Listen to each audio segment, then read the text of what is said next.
بخاری شریف میں قبیلہ غامدیہ کی اس عورت کا تذکرہ موجود ہے جو خود آئی تھی، کوئی گرفتار کر کے نہیں لایا تھا، از خود آئی۔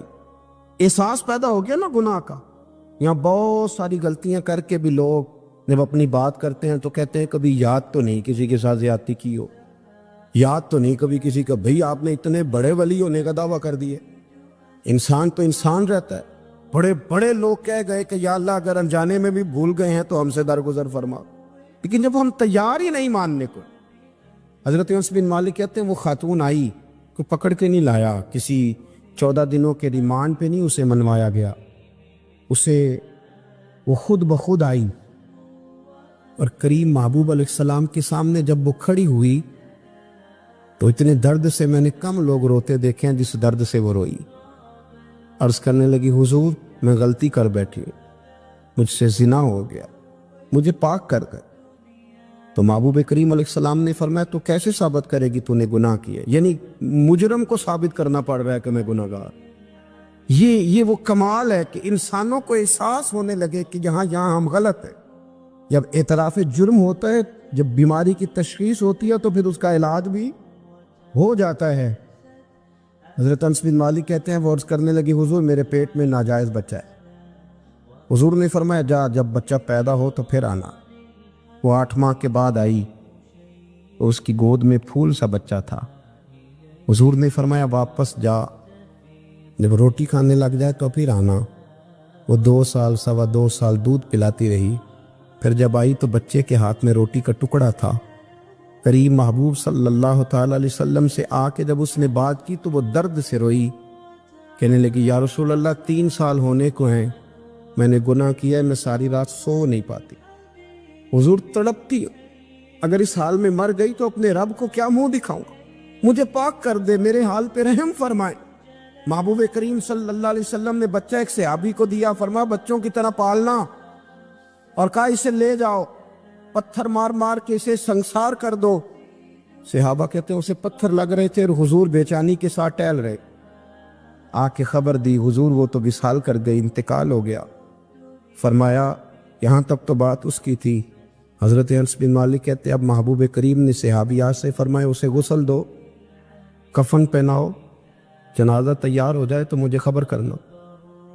حضرت انس بن مالک کہتے ہیں غسل ہوا، کفن ہوا، جنازہ تیار ہوا تو حیران ہم تب ہوئے جب میرے محبوب نے فرمایا صفے بناؤ، میں خود جنازہ پڑھاؤں گا، میں خود جنازہ پڑھاؤں۔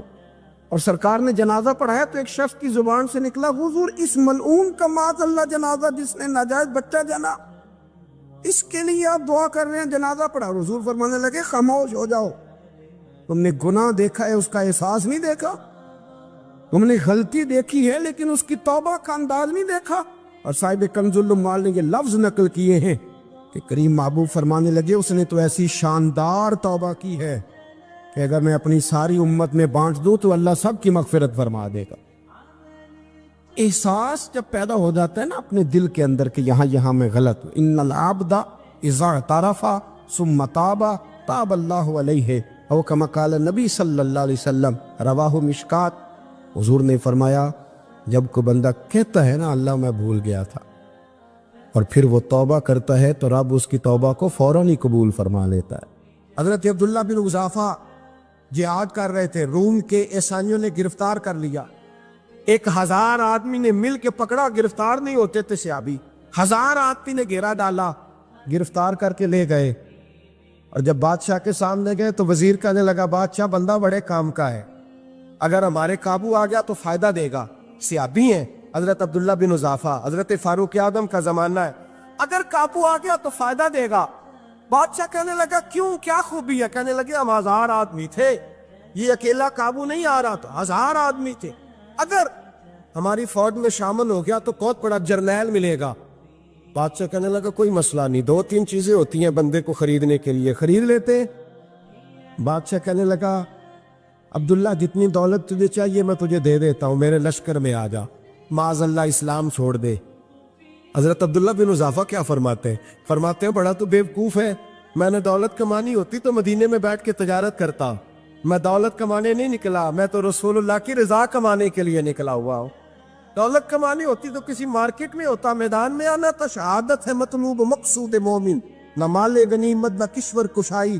یہ دولت تو لونڈی ہے رسول اللہ کے دروازے کی، جو تو پیچھے پیچھے پھرتی ہے نبی پاک کے غلاموں۔ یہ کمانی ہوتی تو میں کسی مارکیٹ میں ہوتا، میدان میں تھوڑا ہوتا۔ عبداللہ بن حذافہ سے دوسری چال چلی۔ کہنے لگے میاں عہدہ جو تجھے چاہیے، میں بادشاہ ہوں، میرے نیچے جو عہدہ تو کہے گا وہ تجھے مل جائے گا۔ حضرت عبداللہ بن حذافہ کہنے لگے شاید تجھے پتہ نہیں میری تعریف کیا ہے، شاید تو جانتا نہیں میری تعریف کیا ہے۔ کہا صاحب کی کیا تعریف ہے؟ کہنے لگے میں رسول اللہ کا صحابی ہوں، اور کائنات میں سب سے بڑا عہدہ مصطفیٰ کے صحابی ہونے کا عہدہ ہے۔ صحابہ وہ صحابہ تھے جن کی ہر صبح عید ہوتی تھی، خدا کا قرب حاصل تھا، نبی کی دید ہوتی تھی۔ فرمایا میں نے حضور کے جلوے دیکھے ہوئے ہیں، مجھے عہدے کی ضرورت ہی نہیں، اور میں نے عہدہ لینا ہوتا تو میں سیاست کرتا، میں تو شہادت لینے نکلا ہوں میدان میں، عہدے کا میں نے کیا کرنا ہے؟ اب بادشاہ کہنے لگا اسے قتل کر دو۔ وزیر کہنے لگا نہیں، ایک بات اور ہے، مجھے ایک چال اور چلنے دو۔ کہا وہ کیا؟ کہنے لگے میری بیٹی بڑی خوبصورت ہے، مجھے موقع دو اپنی بیٹی کو سجا بنا کے، وہ جوان جس کی جوانی اتنی بڑی ہے کہ 1000 آدمی مقابلے میں کھڑا نہیں ہوتا، اس جوان کے کمرے میں رات کی تنہائی میں بنا سوار کے بی بی کو بھیجا۔ وہ بی بی کہتی ہے میں ساری رات بن سور کے اس صحابی کے کمرے میں بیٹھی رہی، لیکن یہ کیا شخص تھا، ساری رات ہی مصلے پہ بیٹھا رہا، ساری رات ہی، کچھ دیر تھک جاتا تو یہ کریم رسول پہ درود پڑھنا شروع کر دیتا۔ بی بی کہتی ہے سحری ہو گئی تو میں نے چھو کے دیکھا کہ انسان ہے کہ جن ہے، یہ بندہ ہے کہ فرشتہ ہے، چھو کے دیکھا۔ کہنے لگے پیچھے ہٹ جا۔ میں نے کہا میں نے تو سنا تھا تو 1000 کے مقابلے میں ہے، اور تو اتنا بے حس ہے کہ بنی صبری دلہن بیٹھی ہے، تو نے نظر نہیں کی؟ عبداللہ بن حذافہ، بی بی کہتی ہے نظر پھر نہیں اٹھائی، نظر پھر جھکی ہوئی ہے۔ کہنے لگے بی بی میں مجبور ہوں، اب میرے اوپر کوئی حسن نہیں چلتا، میں نے جلوائے بدوہا کا دیدار کیا ہوا ہے، اب میری نگاہوں میں جچتا نہیں کوئی، اس لیے کہ جیسے میرے سرکار ہے ایسا نہیں کوئی، کبھی بھی اب نہیں کسی کا میرے اوپر جادو چلتا۔ میں نے مصطفیٰ کو اور کہا ذرا پیچھے ہٹ کے بیٹھ، مجھے میرے رسول نے غیر محرم سے بچنے کا حکم دیا ہے، ذرا پیچھے ہٹ کے بیٹھ۔ سحری کا وقت تھا تو بی بی کہتی ہے اس نوجوان کے جملے میرا سینہ چیر گئے، کلیجہ پھٹ گیا، چیخ نکلی، میں کفر کے عالم میں روئی۔ میں نے کہا مجھے بتا تو صحیح، آخر یہ جذبہ کہاں سے ملتا ہے؟ آخر یہ روشنی تو میں نے دیکھی نہیں، کہاں سے آتی ہے؟ ایک میرا باپ ہے جو بنا سور کے مجھے تیرے کمرے میں چھوڑ گیا، بتلا یہ کہاں سے کیف آتے ہیں؟ عبداللہ بن حذافہ کہنے لگے اگر کیف لینا ہے تو بھی میرے مصطفیٰ کا کلمہ پڑھ جا، آجا دروازے رسول پہ جھک جا، مل جائے گا۔ سویرے دروازے پہ باپ آیا بیٹی سے رزلٹ لینے، دروازہ کھولا تو بیٹی نقاب پہنے باہر آئی۔ باپ کہنے لگا کیا بلا؟ کہنے لگی پیچھے ہٹا، تو غیر محرم ہے، کافر ہے، میں مسلمان ہوں۔ اس نے کہا کیا ہوا؟ کہنے لگی تیرے جیسے کو باپ کہوں، تیرے جیسے کو جو مجھے استعمال کر رہا تھا؟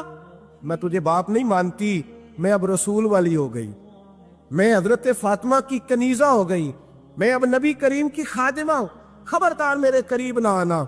یہ داؤ بھی ناکام ہوا۔